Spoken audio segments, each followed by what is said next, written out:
and welcome to the History of Rotary Scout Reservation. I'm your host, Ed Keelan, and I'll be taking you through a decade-by-decade history of camp, so let's get started on Part 1, Pre-RSR.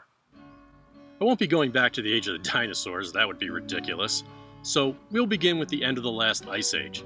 At that time, the waterfront was much larger since it was part of Lake Albany. No, I'm just kidding, we'll be starting with human habitation.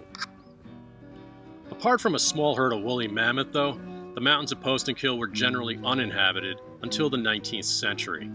Although the land was generally considered Mohican territory, even they avoided the rocky terrain of Davitt Lake. There is archaeological evidence of a single Mohican family living on the lake right across from where I'm seated, but they, much like the RSR staff, were probably kicked out of all the respectable communities. Then, in 1807, John Cottrell from Roxbury, Massachusetts, located about 3 miles east of Postenkill Village on what is now known as Davitt Lake Road. The house is still there today and can be seen on the east side of Davitt Lake Road in the fields right before you reach the camp's property. John married Sarah Davitt, and they had 9 children. There's not a lot to do on the mountain. And then Sarah brought her brother, George W. Davitt, to the mountain. George was a lawyer who would later serve as Postenkill's town supervisor. He decided to start a farm further up the road. Yes, a farm. Can I say he was a lawyer, not a farmer? You can only assume that his purchase of the Brooklyn Bridge fell through. No, to be fair, we did discover that the farm was a tree farm, and that makes a little more sense, but you still need good soil for trees. The numerous rock walls, the old dumps, aka Shelley, Pennsylvania U-Line's archaeological dig sites, and even vehicles like this international pickup are all remnants of these early farms. The original Davitt farm was located near the current rifle range. The foundations are still visible today. The house was on the south side of the road, and the barn was on the north.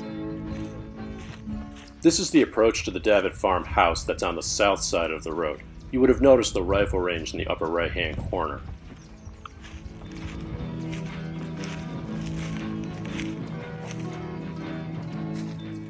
The foundation is all that's left. However, the latrine for the house was still there well into the 1990s.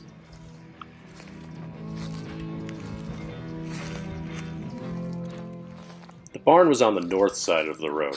It was on the edge of the hill above the rifle range. That way you could load the top of the barn from one side and have access to the lower part of the barn from the other.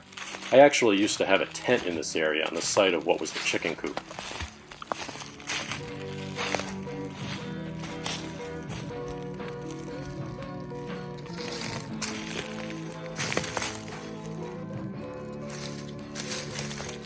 You can see that some of the tools are still here, like the rake. Between John Cottrell and George Davitt, they owned pretty much the entire property around the lake, and that included several homesteads.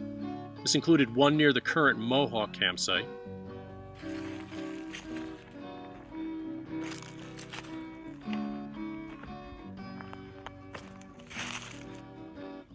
one near the entrance to camp where Cottrell and Fremantle ran a butcher shop. This is the last house on Davitt Lake Road right before the camp. The Fremantle-Cottrell butcher shop was across the road from that. There were probably 3 buildings down here.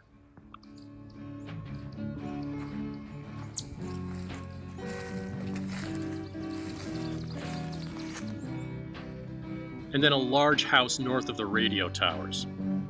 These properties would change hands through the rest of the 19th century and early 20th, but in 1922, the Troy Rotary Club purchased the original Davitt Farm homestead and donated the land to the Troy Area Council of the Boy Scouts of America. The council would operate a summer camp for the first time the following summer of 1923. Part 2 of this video series will be devoted to the first 2 decades of this camp.